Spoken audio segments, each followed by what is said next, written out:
Mesdames, Messieurs, bonjour et bienvenue sur CCTV Français pour cette nouvelle édition du journal. À Beijing, la session annuelle de l'Assemblée populaire nationale a débuté ce matin. Le Premier ministre Li Keqiang a commencé son discours en énonçant le rapport de travail annuel du gouvernement. Il a déclaré que l'économie chinoise, qui a connu une croissance de 6,9% l'an dernier, était appropriée. La croissance, qui est l'une des plus rapides parmi les principales économies mondiales, a propulsé le produit intérieur brut de la Chine à 67 700 milliards de yuans. En 2015, la production céréalière de la Chine a augmenté pour sa 12e année consécutive, mais l'indice du prix à la consommation principal indicateur de l'inflation a augmenté d'1,4% par rapport à la même période l'an dernier, son niveau le plus bas en 6 ans, et bien en dessous de la cible officielle des 3%.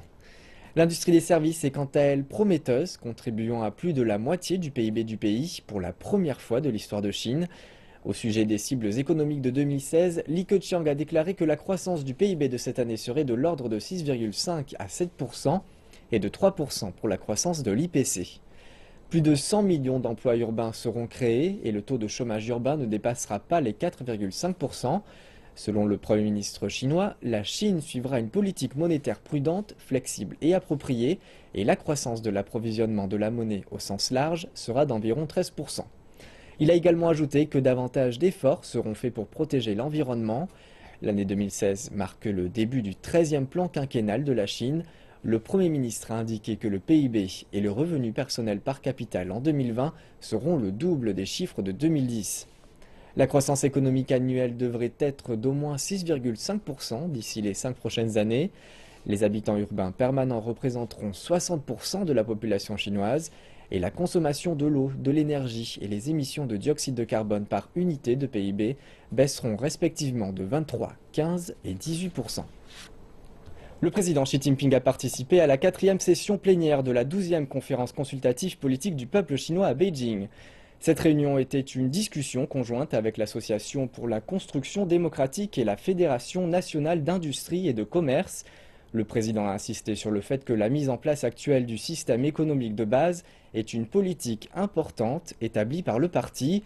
Ce système permet différentes formes de propriété tout en conservant des pans de l'économie dans le secteur public. Le dirigeant chinois a déclaré que le secteur public de l'économie doit être consolidé et développé de façon absolue. Par ailleurs, les secteurs non publics de l'économie doivent être encouragés, soutenus et guidés.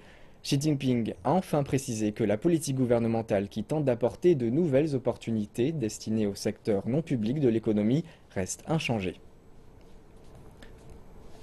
Un des points de focal des deux sessions de l'APN et de la CCPPC concerne la politique de l'offre. Notre reporter Su Yuting a interviewé des députés pour leur demander ce qu'ils pensent de cette réforme. L'économie chinoise croît de façon modérée actuellement et en même temps intensifie sa réforme vers une économie de l'offre. Le pays avait jusque-là adopté une stratégie de développement pour stimuler son économie grâce à des investissements, de la consommation et des exportations. Mais avec la hausse de la productivité, les choses changent. La surcapacité, la hausse des prix du logement, la montée des dettes des gouvernements locaux, le manque de produits haut de gamme sont des problèmes auxquels la Chine doit faire face. Pour s'attaquer à ces problèmes, le gouvernement doit améliorer l'offre de produits pour stimuler la croissance. 2016 marque le commencement du 13e plan quinquennal. La politique du gouvernement concernant la réforme de l'offre arrive à point nommé. Les entreprises industrielles, spécialement dans le secteur de l'acier, ont un besoin urgent de déstocker et de se réorganiser. L'objectif de cette réforme est d'optimiser l'allocation de composants de production pour faire naître une croissance de qualité. Mais ce n'est pas une tâche facile. La guidance du gouvernement sur la réforme de l'offre encourage effectivement les entreprises à innover. Le gouvernement doit faire plus pour soutenir les entreprises engagées dans l'innovation technologique. Par exemple, en baissant les impôts ou en simplifiant les procédures administratives. Cela fera en sorte que le marché joue un rôle décisif dans l'allocation des ressources propres à bénéficier aux entreprises et à les rendre plus compétitives. La Chine va adopter une série de mesures pour améliorer la qualité des produits afin de suivre la demande. Et le but ultime est d'optimiser la structure économique pour un développement durable. Dongguan est une ville industrielle située dans la province du Guangdong, dans le sud de la Chine, et connue sous le nom d'usine du monde, mais ces dernières années, la ville a vu de grands changements en ce qui concerne la transformation et la modernisation des entreprises. Reportage. C'est un atelier présentant un modèle de fabrication intelligente. Ici, plus de 180 manipulateurs travaillent dans la chaîne de production. Mais maintenant, on peut seulement apercevoir quelques travailleurs. Dans le passé, nos employés devaient travailler 12 heures d'affilée, mais plus maintenant. Nous avons seulement besoin d'une personne pour acheminer le matériel à une zone spécifique en 1 heure, et cette même personne se rend ensuite au centre de contrôle. Janus est un fournisseur de solutions qui offre un système de fabrication intelligente. Le volume de vente des machines-outils à commande numérique se hisse au premier rang en Chine et figure parmi les 3 premiers producteurs mondiaux. Le propriétaire de la société a indiqué que la formation des employés est un élément essentiel à la modernisation de l'entreprise. Dans le passé, ceux qui utilisaient leurs mains dans la production seront affectés à d'autres postes, comme planificateurs ou contrôleurs. Grâce aux subventions des administrations centrales et locales, la société a pu se développer sans accumuler de dettes. Le gouvernement nous fournit une aide précieuse car la subvention gouvernementale s'élève à près de 90 millions de yuans. Et la ville nous offre aussi une subvention de 90 millions de yuans. En fait, pour des sociétés comme Janus, le gouvernement municipal a lancé une série de mesures pour encourager les entreprises à se moderniser. L'innovation a aidé la ville à attirer plus de 171 projets depuis 2012. Avec des investissements s'élevant à plus de 100 millions de dollars, les usines de fabrication intelligente dans la ville ont dépassé la barre des 400, faisant de Dongguan la nouvelle usine du monde pour une nouvelle ère. Le ralentissement de la croissance économique a entraîné une surproduction dans l'industrie de l'acier en Chine, devenue par conséquent un fardeau de plus en plus pesant. Le Premier ministre Li Keqiang a appelé à accomplir d'importants efforts pour remédier à cette situation. Wuhan Iron and Steel est l'un des premiers producteurs d'acier du pays et l'une des 500 premières entreprises au monde. Voyons comment elle tente de réduire ses niveaux de production. Ma Chuang, âgé de 48 ans, a été opérateur de grue pendant 31 ans chez Wuhan Iron and Steel Corporation, appelé aussi Wugang, l'un des plus gros producteurs d'acier de Chine. En octobre, il lui a été annoncé qu'il devrait chercher du travail ailleurs. Désormais, il est auxiliaire de police. J'ai consacré quasiment toute ma vie à cette entreprise. Mais vous connaissez la situation aujourd'hui. Je ne suis pas le seul à avoir dû changer de profession. En décembre, une rumeur s'est propagée sur les réseaux sociaux indiquant que Wugang pourrait supprimer environ 11 000 emplois. Le groupe a réfuté la rumeur. Il n'y a pas eu de licenciement ni de baisse salariale. Le groupe souhaite simplement optimiser ses ressources, réduire les coûts de la main-d'œuvre et améliorer la productivité. Nous donnons toujours aux employés tels que Ma Chuang un salaire de base et la sécurité sociale. Ils doivent juste chercher du travail ailleurs. Il s'agit d'un passage hivernal très froid pour la plus grande industrie de l'acier au monde. Trop d'acier a été produit. Et comme la demande baisse, les prix ont également chuté. Les 380 km de chemin de fer dans l'usine de Wugang, de 21 km², ne sont plus occupés par le transport de piles d'acier. De nombreuses lignes de production ont fermé. Le temps est désormais au changement. Le mois dernier, le Conseil d'État a annoncé des plans de réduire de 100 millions de tonnes la capacité de production d'acier au cours des 5 prochaines années.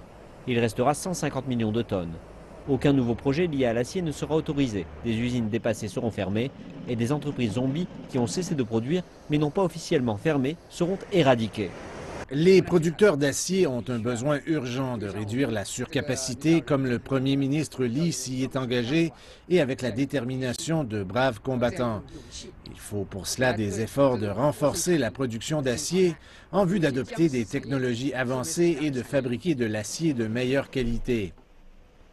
Mais il est difficile de débuter. Les problèmes visant à définir quels sont les fabricants zombies et pour introduire un mécanisme de sortie du marché restent non résolus.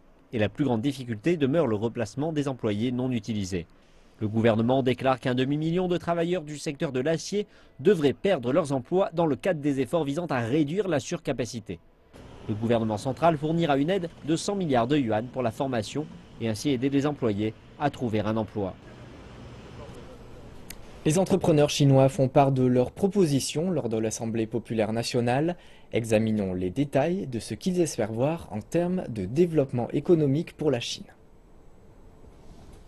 Li Yanhong, le président directeur général de Baidu, propose que le gouvernement accélère l'adoption de lois sur les voitures autopropulsées.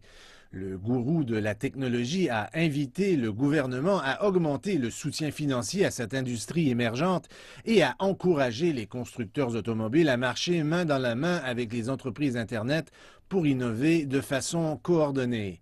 Ma Huateng, le PDG et fondateur de Tencent, a fait des propositions pour favoriser l'économie de partage.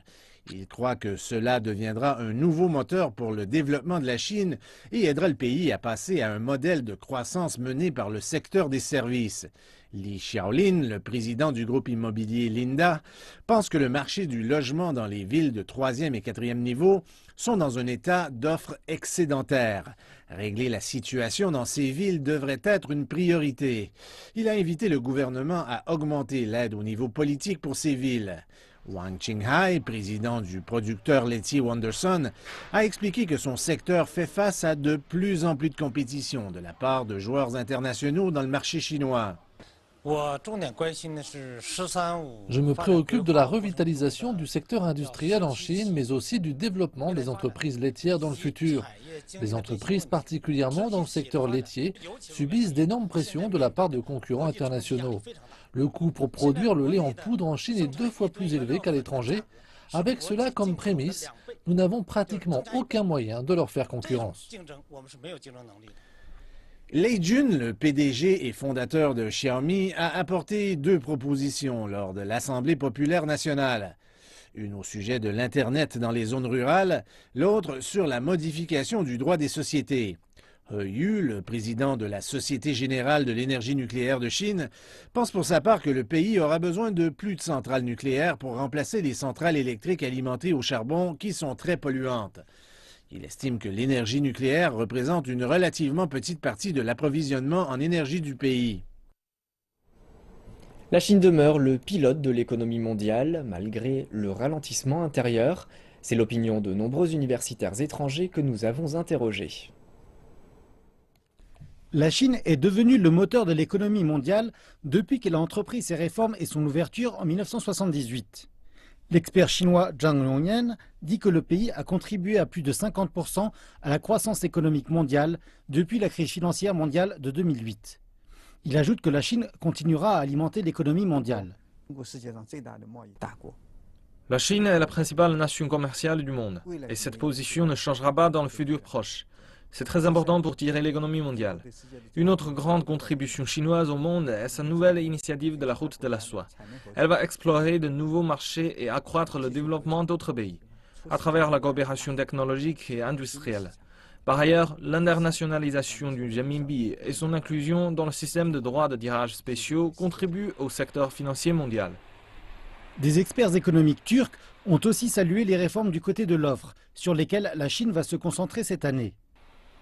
La chose la plus importante qui sera discutée lors des réunions politiques annuelles de la Chine sera la manière d'améliorer la qualité des produits. Si la qualité s'améliore, le marché mondial accueillera davantage des produits fabriqués en Chine et l'économie chinoise se fondera davantage dans l'économie mondiale. Ce nouveau plan économique intervient à une période critique et cette tendance devrait se poursuivre, alors qu'elle stimulera non seulement l'économie de la Chine, mais aussi bien l'économie mondiale. Par ailleurs, des économistes thaïlandais ont loué le pouvoir de consommation en hausse de la Chine comme un moyen de stimuler l'économie asiatique. Ceci parce que les pays voisins seront bénéficiaires du renforcement de la classe moyenne chinoise. Lors de la session politique de cette année, le ralentissement économique est l'un des sujets qui a attiré le plus d'attention des ambassadeurs étrangers en Chine. Monsieur Saint-Jacques, ambassadeur du Canada en Chine, a partagé son point de vue avec notre journaliste Liu Fang. En fait, le ralentissement de l'économie chinoise, à mon avis, était inévitable parce que c'est difficile de maintenir une croissance aussi élevée que celle qu'il y a eu au cours des dernières années. Et en bonne partie, c'était une croissance qui avait été alimentée par le secteur immobilier. Et maintenant, il faut absorber le surplus immobilier. Mais je pense que puisqu'on a, la Chine a des plans très ambitieux sur le plan de l'urbanisation, Je pense que la croissance des populations urbaines va amener aussi une augmentation de la consommation. Moi, je pense que la Chine s'oriente de plus en plus vers une économie moderne. Les efforts qui sont consacrés à l'innovation commencent à porter fruit. Et puis, j'ai bon espoir que la transition va être réussie vers une économie du savoir, vers une économie qui est davantage basée sur l'innovation, sur la haute technologie. Et puis, il y a des pays comme le Canada qui vont vouloir apporter leur contribution. Le Canada est bien connu pour la richesse de ses ressources naturelles, mais aussi nous avons beaucoup de haute technologie, particulièrement dans le domaine de la lutte contre la pollution, soit le traitement des eaux usées, la décontamination des émissions, décontamination des sols, et puis dans le domaine de l'aéronautique aussi, avec une compagnie comme Bombardier qui est reconnue mondialement. C'est que je pense qu'à bien des égards, nous allons vouloir exploiter cette complémentarité entre nos économies.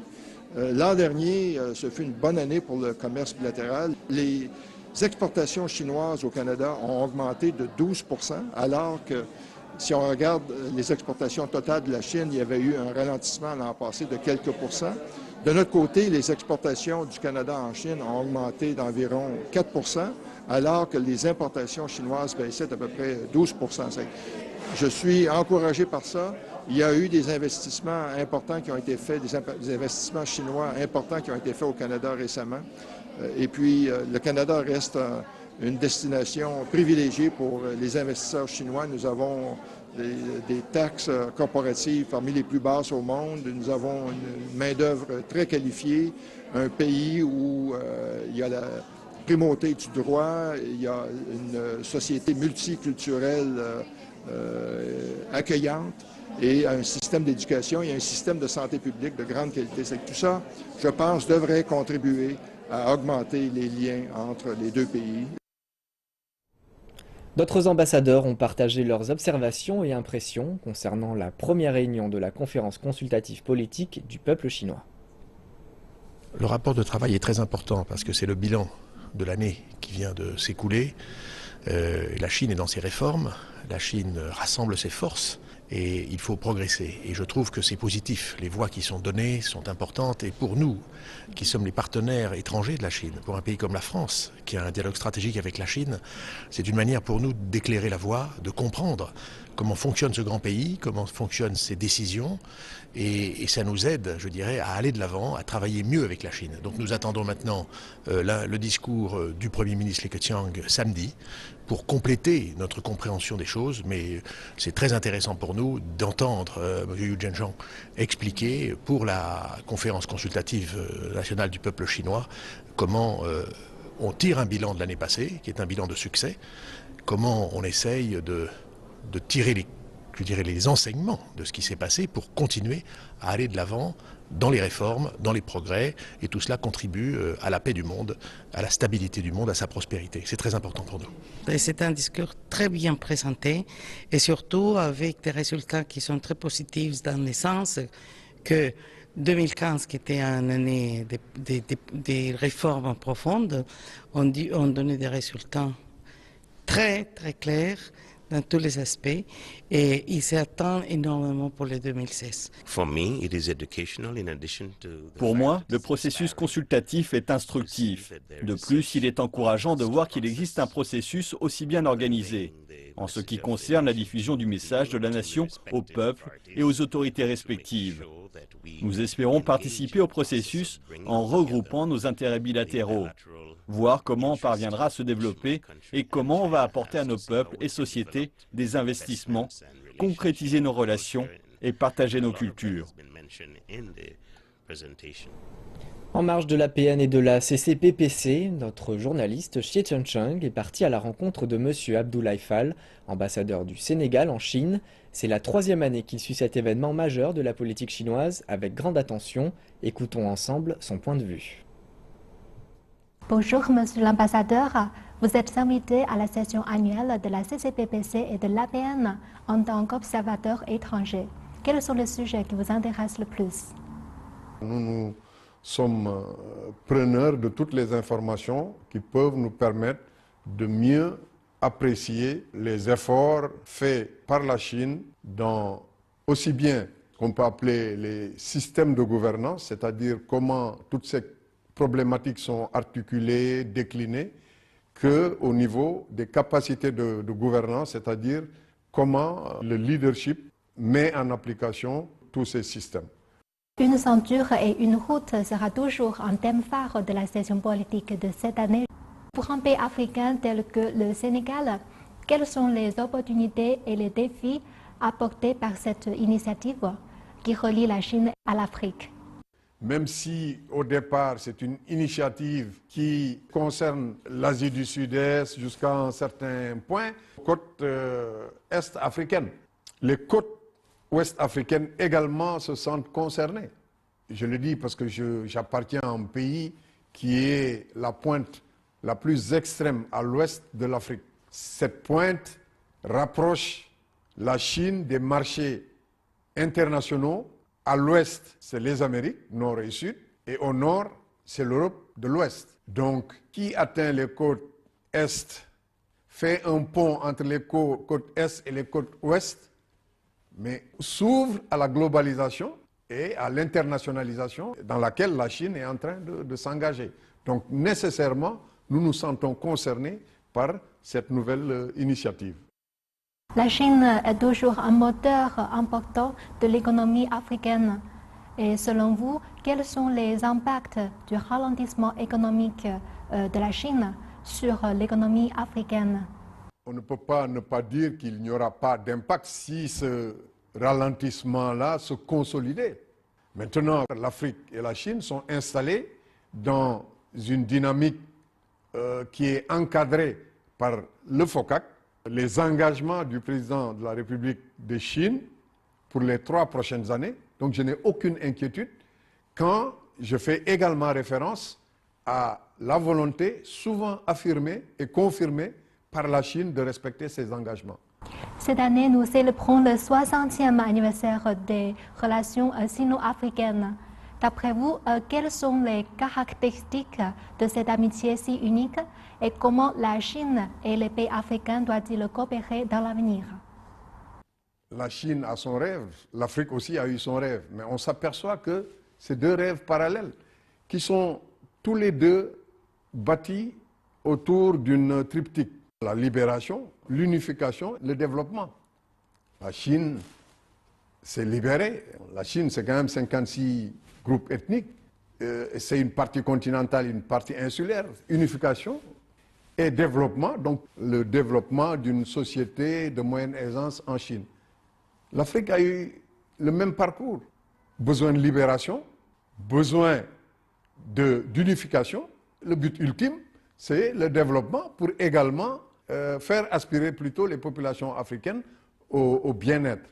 Et dans cette perspective-là, il y a une complémentarité entre ces 2 rêves et c'est pour ça que nous parlons de développement commun. À l'issue de la première réunion de la conférence consultative politique du peuple chinois, nous avons recueilli les réactions de diplomates africains.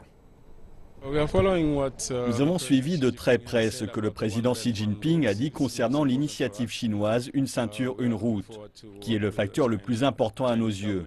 Nous nous réjouissons à la perspective de travailler avec le gouvernement chinois. Nous suivons aussi les décisions prises lors du sommet de Johannesburg l'année dernière.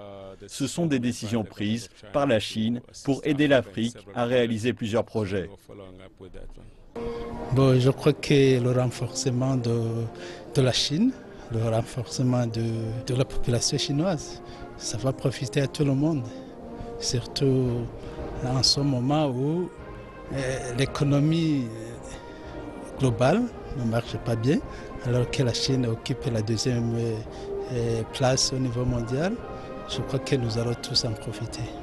Cette année sera une année de consécration, de réalisation, aussi bien pour le peuple chinois que également pour les amis et les pays qui sont partenaires de la Chine.